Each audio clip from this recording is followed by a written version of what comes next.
So we're going to have a little bit of a talk about Fiendsmith.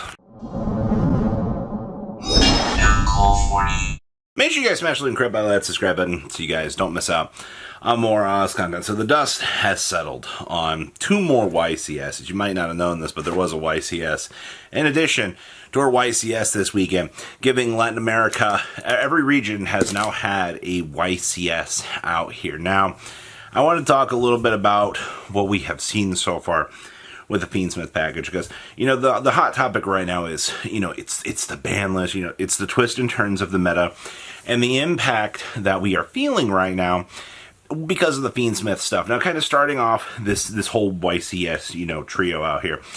A lot of people have looked at this format with Fiendsmith, and they've been very upset with it. I kind of understand, because Fiendsmith, for so much of this meta, has been a problem, and it's really annoying looking at how much the Fiendsmith package has been warping the format, because, you know, not only does the Fiendsmith package, it's there to eat up hand traps. You know, you're using it as a way to go, okay, hey, you know, you might have cut off. It actually goes two ways. Your first method is, hey, you know, we can do our full engine combo. You know, we can kind of start off, and then if you cut us off at the end, then we can discard the engraver, set up the Desiree, and then we can do all those little fun shenanigans. There's that. Or you can actually start with the Fiendsmith package, which is what Rizal was doing, effectively. You know, if you have the ice, you know, you go down, do the full combo that way, and then you kind of use that to eat up your opponent's hand traps, which, you know, an engine shouldn't be able to be splashed into a deck and be abused that much. All right, now, I will tell you that I'm not surprised to see that, you know, we've kind of reached this point out here that Konami created a package that was so incredibly splashable out here that all of these decks would be looking as, you know, trying to find ways to incorporate this in order to abuse it. That's all there was to it, man. And it's because that engine was so stupid splashable. And it also had good end-board boss monster pieces. That's kind of the thing, all right? Like, the Fiendsmith package gives you good, consistent milling from the deck. Easy to access. Some of the stupidest madness that I've seen.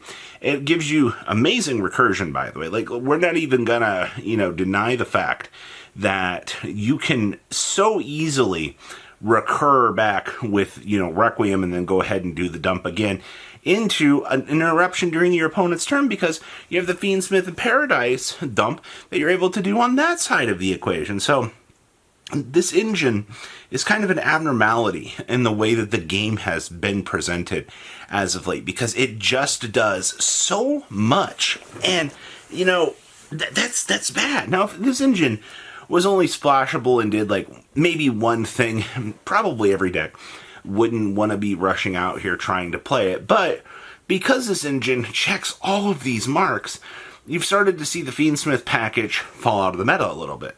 It's where you saw what we're going to call Bysteel Extreme out here. We had builds that were going 3 Jerusalem, 1 Magna Hut, and then, of course, the 1 Baldric. You're like, oh, well, you know, that's a standard 5, Robbie. Okay, well, let's change that ratio. Let's go 3 Jerusalem, 1 Magna Hut, 3 Baldric, and you know what? I'm so pissed at this meta. We're going to toss in a Saronir now as well. So you're telling me that we're now up to how many Bysteels? 9? And even if you want to go even further and, you know, start playing multiple Saronirs to take care of this Fiendsmith package, that's kind of what we saw out of the YCS this weekend in Europe.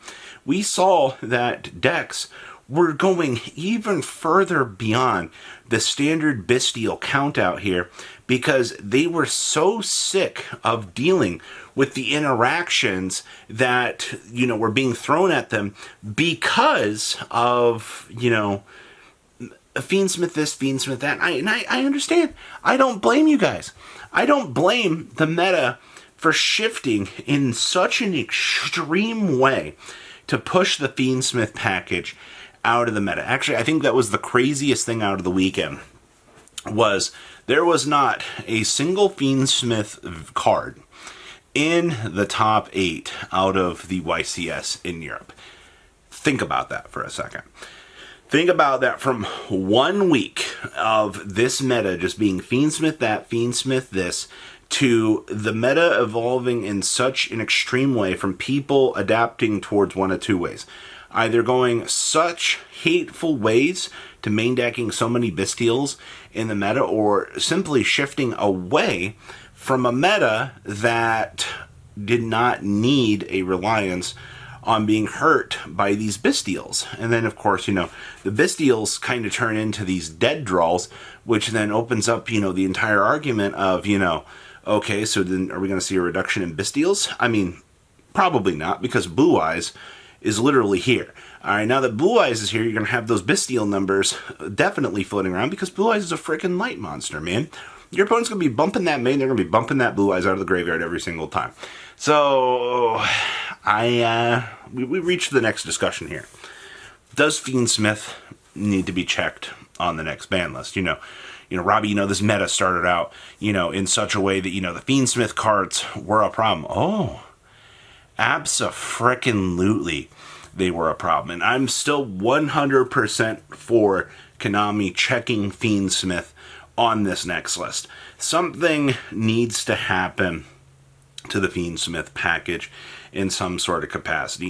Even if it's just simply putting Engraver to 1, that's fine. If you're looking at banning Requiem, or banning Lacrima, I don't really think Konami's going to want to blow the engine up just yet, because at least in the OCG, it's super tackable. It just kind of, players, I guess, have clutched onto it for too long. That might be the reason it does end up getting eradicated, is because of how much players are kind of, latching onto it. But once again, though, we've seen the evolution in the meta here actually kind of stepping away from this, which, once again, kind of gives me some hope here. This discussion started off with, analyzing and looking at how the Fiendsmith package has, suddenly it was everywhere. It was attacking the meta. It was doing so much crazy stuff. And then all of a sudden, it's checked. All of a sudden, yes, natural meta progression does happen. You will see in cases of metas like this where engines get checked out, but that does not mean that this package does not need to be eradicated. This package is a problem in the game, all right? And I can tell you, especially looking at the casual player experience at the local meta, having to go and deal with, oh boy, here we go again. I can't wait to play against my next, ex-Fiendsmith deck. And it's it does take its toll on the average player. You gotta make progress and evolving things and so forth. So I am curious to know, what do you guys think is going to happen to Fiendsmith? Do you think because you had this natural progression check on the meta that Konami's going to be a little bit kinder to this, or do you think they're going to take into mind the reprint equity that still exists out here? Because we've not reprinted this stuff yet. Konami knows, gosh darn well, that they can cash in on all the reprint equity that this package has going for it, and they can make some frickin' money.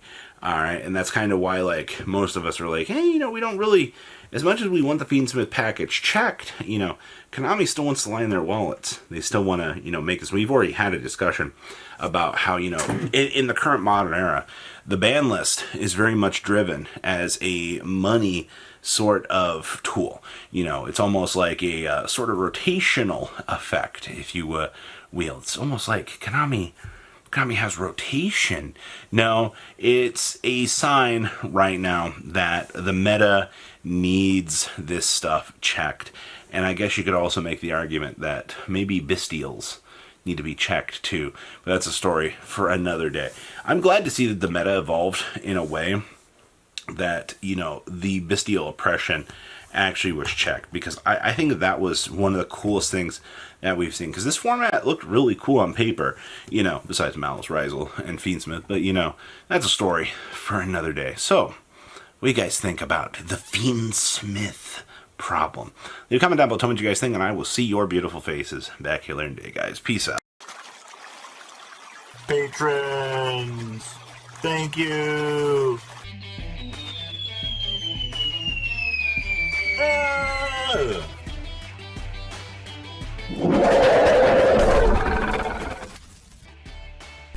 Thank you so much for watching. Check out these other videos.